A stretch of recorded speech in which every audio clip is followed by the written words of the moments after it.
Hi everyone, welcome back to pure watercolour painting videos. It's been quite a long time since we've made any videos, well before Christmas, and then we had the watercolour challenge in January, which I was really busy, and then we've had the builders in, putting a new bathroom in, so I've not been able to make videos because they've been drilling and banging all day long. So anyway, thought it was now we need to get back into it and yeah, make lots of videos and improve our painting. I'd just like to say I think that the actual the challenge that we did, the 30-day challenge, was a real success. You know, maybe 30, it was a lot to ask of people to paint every day, and I can appreciate that. It was quite demanding, but I know I learnt a lot in the process. I really did. I honestly hadn't painted portraits to any degree. I always shied away from it, but just having to produce the painting by saying that I would forced me into doing it, and then it snowballed from there, because the minute I realised, well, yeah, I can do it, I can paint a passable portrait. But when that actually got into my brain that I could, you know, the rest of it flowed a bit, and as the month went on, I don't say they necessarily got better because it was a bit of a roller coaster, but overall, you know, I was really pleased with the result. So, and just like to mention it for all those that watched the video, everybody else that got involved in the challenge, I really appreciate that, because Martin and myself worked hard on putting it all together. But I just really thank you for your enthusiasm and some of the lovely paintings that people produced. You know, some of those that started out a bit wobbly at the beginning really found their feet as the challenge moved on, and the quality of the work was marvellous, really was. And you know, hopefully we'll have more challenge. Well, we are going to have the Easter challenge that Martin's organised, and which is going to be fun. It won't be as long in duration as the January challenge, so you know, it won't be such a big commitment, but it will be fun, and we'll all have a go. Okay, right. I thought to get us back into painting, or to get me back into painting for the camera, I thought I'm going to do a very simple. I think it was Anne who did a seascape, a very simple beach painting, and I said that I would have a go at doing one, and just sort of it might help out a bit, and sort of like back up. Excuse me, back up some of the things I was saying in the when I replied to her painting. But yeah, so we're going to paint just a very simple beach scene today. So it's nothing taxing at all, not difficult. You know, it's just a question of getting the right strength of colour, the right values, preserving the white paper where the wave's going to be coming in. So it's not beyond anybody's ability to do this. It does take a bit of practice, but you just got to be a bit laid back with it and let the paint flow. And there's no mystery or anything magical about it. Just relax and you know, and paint it. And we'll make sure we use a few techniques. We'll be using some dry brush. We'll use a little bit of splattering, and but we're not going to be using white paint to paint any of the waves or the clouds or anything. We're going to be using the white of the paper to paint the waves. Okay, so I'm going to switch the camera around to face down to the painting, the paper, sorry, and then we'll crack on. Okay, before I start, I thought I'd give you a little shot of my setup here. What I've got is lots of cloths, old rags, which I use just to wipe the brushes on and take excess moisture off the brushes. I've got 2 pots of water here. One where I take the initial paint off the brush, and then I give it a quick rinse in this one here. Obviously, when you go outside painting in the field, you don't have the luxury of that. You just got to make do. But when you're in the studio, a bucket full of water is you know, you basically get as much water as you can, use loads. And I have 2 mister bottles here, which I use for just misting the page occasionally to soften edges and stuff like that. That's it really, and I've got my palette there obviously. Okay then, Right, I've drawn the little scene out we're going to do. This is going to be a simple watercolour, so it's more aimed at beginners that want to paint sort of the sea and the ocean and beaches and sand, stuff like that. What I've done is I've just sketched out very loosely where the waves are coming in here across the beach. I've put a couple of people in there walking away from me with a dog, and there we have a little headland. So it's got all the key components that make for a nice little sort of beachscape painting. I've got a few brushes I'm going to use. I've got my Hake brush, which is what, is that an inch or half inch? 3/4 inch, I think. I've got my Isobay brush, which points up beautifully. I've got a smaller Isobay for detail, and I've recently started using this Chinese brush. It's goat hair, and it's great for doing sort of very descriptive type work. It's very flexible, and when wet it points up really well. Let me just show you. They're very cheap, and well, they're about £5 I think, but they're really good. And I'll just have this flat handy. I don't know if I'll use it, but it's around. But that's my sort of brush selection for this painting. I might grab a few different ones as I go along, but kind of most of it's going to be done with these brushes here. Okay, I've just prepared a selection of colours to start off with. I've got cerulean blue, cobalt blue, light red and some yellow ochre mixed together, a little bit of Naples yellow, and a little bit of can't think what that colour is. Hold on a sec. Quin purple. I've just tried this one out recently. I bought it. I've not used it yet. Quin purple. I think that's the shortened name, Quin. Quinachrome. Well, I don't know. I can't think what the name is. But anyway, I'll try and find some more info and give you some information on that. But yeah, so I've got a selection of colours, and that's not nearly enough really. I should mix more, but I'm just giving you an indication. I'll mix them as I go. But that's what I'm starting off with. So I'm kind of prepared. If I start doing the sky and I feel like I want to carry on and work my way down the page, I can. Or I can just do the sky, maybe the sea, and then leave the rest until it dries and then do it that way. Or I can go all the way over and put a tint of wash all over the page and see how that goes. Now this often depends when I'm actually painting how I proceed. You know, if the sky is going in a fashion that I think, oh well, it will be better off carrying on right the way down the page. It's a decision I make there and then. It's not often planned. A lot of my painting, the decisions are made as I'm painting, and I think, well, I'd like to think that most artists work the same way as that. Okay, right, we're ready to paint. I'm going to keep this down to quite a short painting. It's just going to be a sketch really, but kind of about 30 minutes or so. And I'll edit it down a little bit so it doesn't go on too long. But right, so we're going to start off the sky. So I'm going to start using the cerulean blue. And I'm just going to have a go with my Hake. It's quite a small piece of paper, and this Hake's quite big, so it'll be interesting. And I'm just going to use this mister bottle. It's a very fine mist, just to dampen the sky slightly, not a lot. Just a couple of little squirts on the sky, just to help the paint move. And then I'm just going to be using my brush in all, not just painting like that, but in all different ways, side, on, all different ways.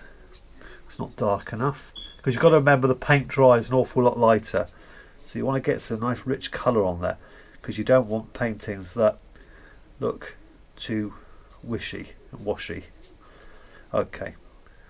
So we're just going around the sky area, painting around the clouds randomly.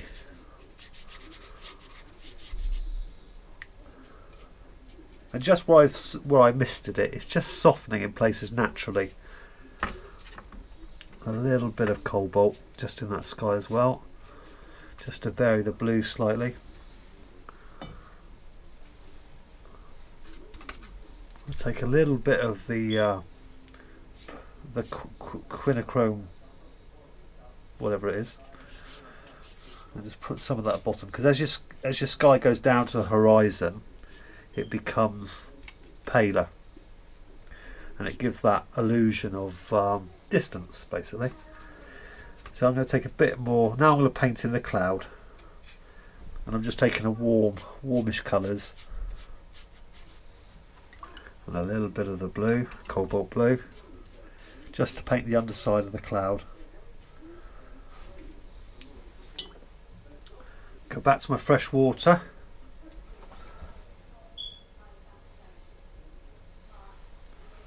And just soften them in places, just the shadows. You don't do too much softening, you want some hard edges, some soft edges, but basically this is just softening the clouds. Now those mauves are warm colours. The light red has really added some lovely colours to that cloud.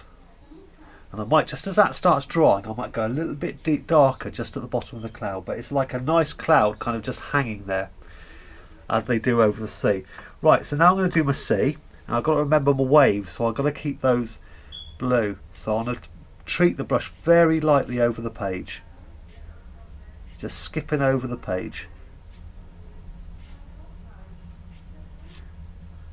And then where I start seeing the waves come in, I'm just making sure the actual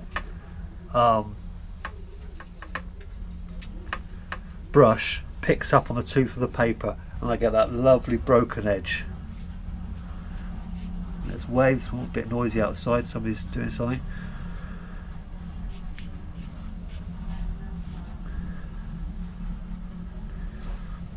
And now we've got some big waves here, so I want to make sure I capture those. And it's just like, imagine waves and think of waves as you're painting, and if you imagine them, you can generally put them in. There we go. Just leave it like that for the time being. Now as the water gets shallower, I'm just going to put some of that nice goldy quinachrome, like magenta, we'll call it magenta to start with, I can't think of the name of the colour. Just going to brush over the people. We're not going to mess about trying to go round them. Just going to brush over them. And then I'm going to start picking up some of the sand colours now in the foreground. And I'll go over the dog. So basically I made that decision to carry right on down the page. And then we want to have that feeling of water left on the sand. So we're just going to add some of that now. We're just dropping in some cobalt blue in places. You don't want it to mix in completely.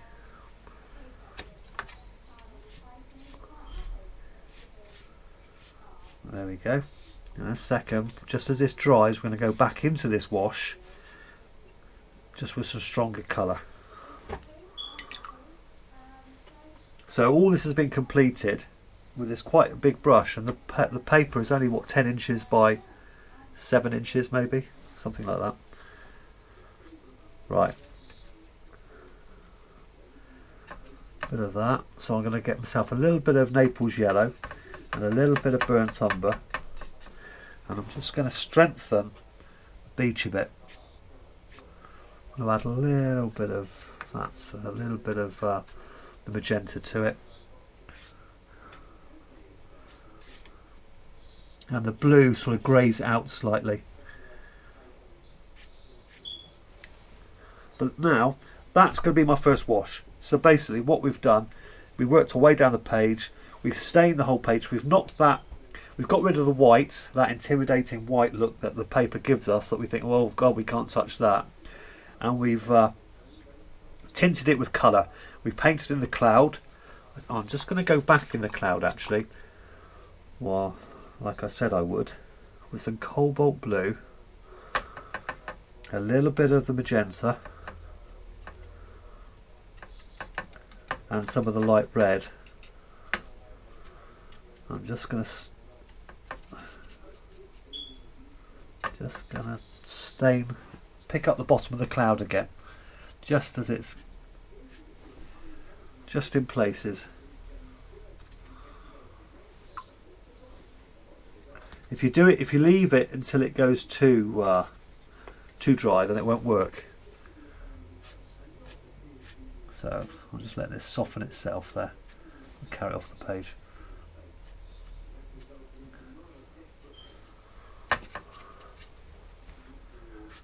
And then again on the bottom. That should dry pretty okay. Right, we'll leave that like that, and when it's dry we'll come back and do the next stage. Okay, then that wash has dried.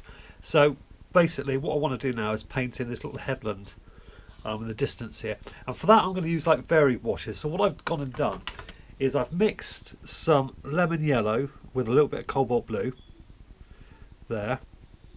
And I've mixed a very loose mix of magenta, cobalt and a touch of yellow ochre just to grey it out slightly. And I'm going to be kind of mixing all those colours there wet into wet without disturbing them too much, so they kind of do their own thing. But the blue plays a very big part because that's what gives it the illusion of depth. You don't want too much of the warm colours coming forward because that will make it stand out too much. And I want in this painting, I want it to sit back a little bit, but I want some hint of some colours in that in this painting. So I'm going to be going with you know, painting wet into wet, the mixes I've just explained. So let's get stuck straight in. And I know from past experience that the top of this headland is quite green, so I'm just going to lay the paint in quite loosely, but I want the blues and the darker colours to run into that. So I'm just varying the colours as I go along, so it adds interest to the picture. We don't want all one flat colour.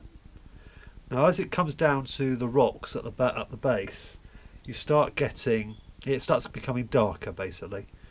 So that's when I'm going to start using the blue, the magenta and the yellow to get quite a dark mix for the end of the rocks, where the rocks are. And I'm just lightly using the brush, just skipping over the page, trying to get some broken edges where the water might be, I don't know. You don't want it too flat. You don't want to get a ruler and draw a line or anything silly like that. You want to just keep it very loose, very descriptive, and yeah, leave a couple of bits of background colour showing through for highlights if you want to. There we go, and that's basically it. Like I say, that bottom edge doesn't want to be flat and hard. You don't want to kind of just make it look like it's static, because you've got the water running along there and it would be uneven and a bit raggedy. So that's basically it. I'm just going to get a little bit more blue, because I said I wanted it predominantly blue, didn't I? So now while it's still wet, I can just drop some of this blue in, and it kind of picks up the shadows and the darker areas. And there we go. That's the headland painted. Now the same method I've used here would apply in many paintings. You might have to vary the colours a little bit, but the way I've dealt with it is the way that you could go along. And okay, now the headland's dried, we're just going to actually do a little bit more work to the sea. We've got our initial wash we laid down there of cerulean blue, which I'm basically going to use the same colours again. I'm going to use some darker cerulean blue towards the horizon and just out here, and then I might add some different colours in the foreground. Let's have a go. Right, so just take a bit more cerulean blue. And what I'm going to do, actually, I might just add a little bit of lemon yellow to it. I don't know if that's the best choice, but the sea in Cornwall is often nice and green, turquoisey green. And right, so again we want to have those nice loose brush strokes, nothing too harsh. So before I start, I always look at my painting, don't just launch in. I make sure I'm sort of thinking about how I want it to be. So I just want to, so I want to, towards the horizon I want a broken line. I don't want it to be softened in places. Go back to all those things I said before about hard and soft edges in a painting. So we just indicated the horizon line there. And we just go down here, and paint that through. And we'll go back in that again later when it's dried and just add some, where the real deep water is, how it would be a lot darker.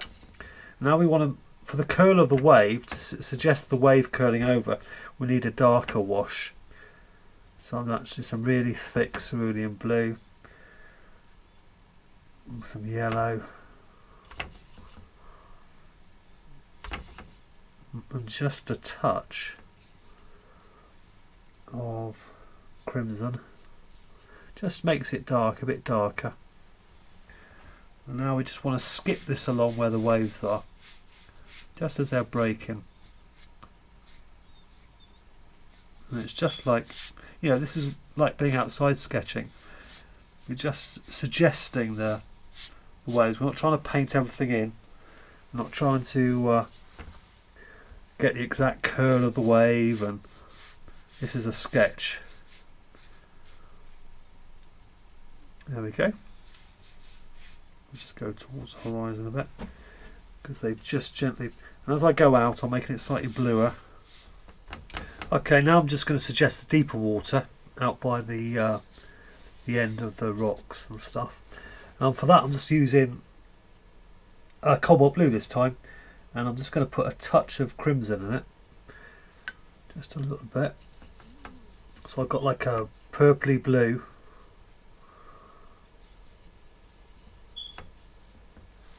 And then, again, I don't want this too heavy, so I want to make sure I just very light lines and let the brush skip across the page. You don't want to block it all in. It's just, you've got to be careful you don't paint in too much of the area and then you lose the lovely soft greens we've got going on in the sea. So you want to make sure you just let the brush skip over the page. And you're looking for that dry brush, that kind of where you get some of the colour left underneath, where it's skipping over the tooth of the paper. And you can just hold it up a bit. You can just see where I've suggested that on the page. And that really is enough. The next step for the sea really is just to get a little bit of cobalt blue. And I'm just going to take just going to grey out a little bit with a little bit of magenta. I'm sorry, alizarin. And just where the waves curl, I want to just in places add a little bit of blue, just a bit of shadow. But you don't want to be doing too much. This is an impression, and we're looking for kind of the sketch here. So, and that does it well. That does it well. Right, now we want to paint, you know, where the seas come in here. I want to put some wash over the sand, and I'm just looking for a grey blue for that. And I'm just gonna, again, I want to keep it really loose, so I'm just letting the brush glide across the page, one end to the other.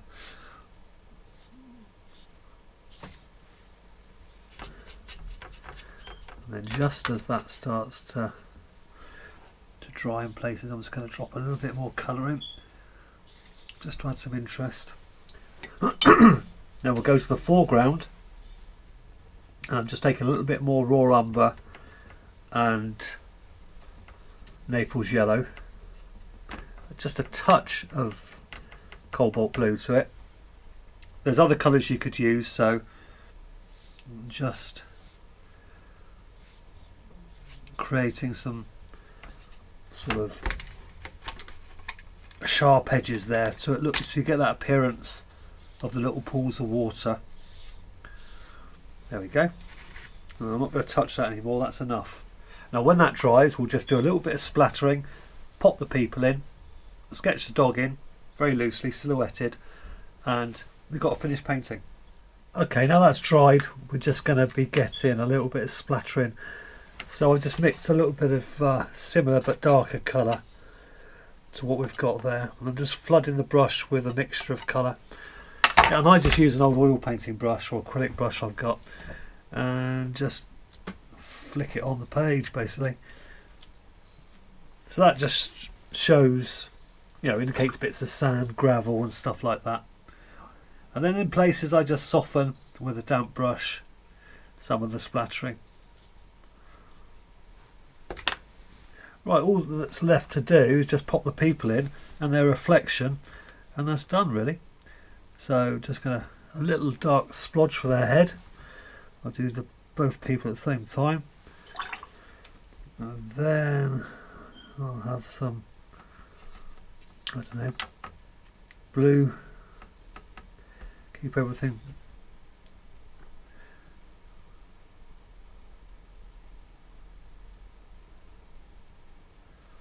maybe some different colour trousers or whatever.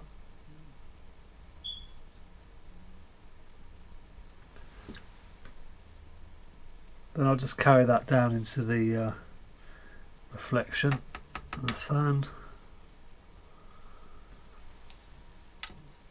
Reflect the coat a little bit. There we go. Again, it's just an impression. I'm not trying to think too much about the people. I'm just doing a rough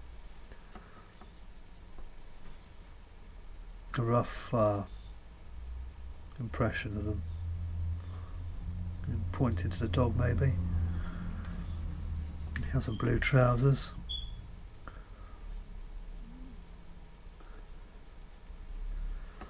Pick up some of the red. There we go. And then finally, we just want to pop the little dog in. And again, don't go overboard. I've just drawn a very rough shape.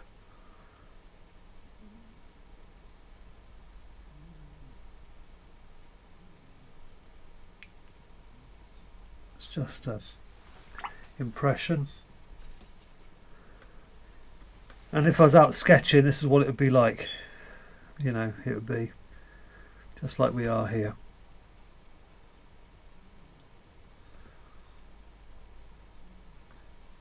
Don't ask me what sort of dog it is, I don't know. Then I was going to put a couple of seagulls in the sky, wasn't I? So when you put, I just use a little rigger for that, I'm just looking for it. When you put your seagulls in the sky, don't have them flying around in flocks or pairs, just try and be a bit random with them. So I put in one there and choose the light part of the sky so they show themselves off better. There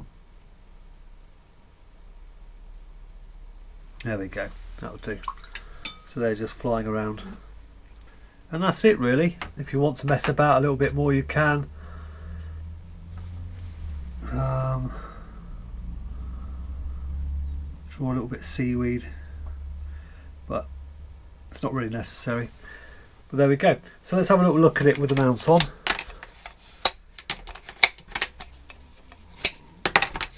And I get some idea what it looks like.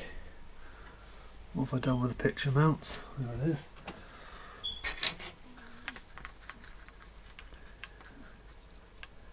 So it's a really simple beach scene, but it actually sort of taught us a lot because we learned how to paint a sky by using the side of the brush. We completed one wash all in one go at the beginning. We started at the top, worked our way down, painted in the sea, painted in the sand, went over the people, didn't matter because they were going to be a lot darker. We made sure we left the white for the waves. Then we went back into, well, then we did the headland, I think. That's right, we did the headland and we used greens and browns and blues for that to get painted it all wet into wet. And a bit of dry brush with some colour into the sea. Finished the sand, bit of splattering, and popped in the people. So you know it's a quick little painting, but it gives you some idea of how to do a beach scene. Okay, then I hope you found that useful. If you want to, if you get stuck or you want to know any more about how to paint watercolour, obviously you're a member of the site or you won't be actually watching this video. But pop down the forum. There's a really great community there now of people that can help you learn all about watercolour. Obviously I'll help out as well. But come and get involved. We've got the Easter challenge coming up soon. Well, at Easter. And that will be lots of fun. So yeah, you know, drop in the forum and ask some questions. You know, if there's anything about this painting that's you're finding difficult, you can ask a question, and myself or other artists there, I'm sure, will help out. They're a very helpful bunch. So it'd be great to see you down there. But thanks ever so much for watching, and look out for more videos. There's going to be plenty coming up over the next few weeks, so keep an eye out and enjoy. Bye for now.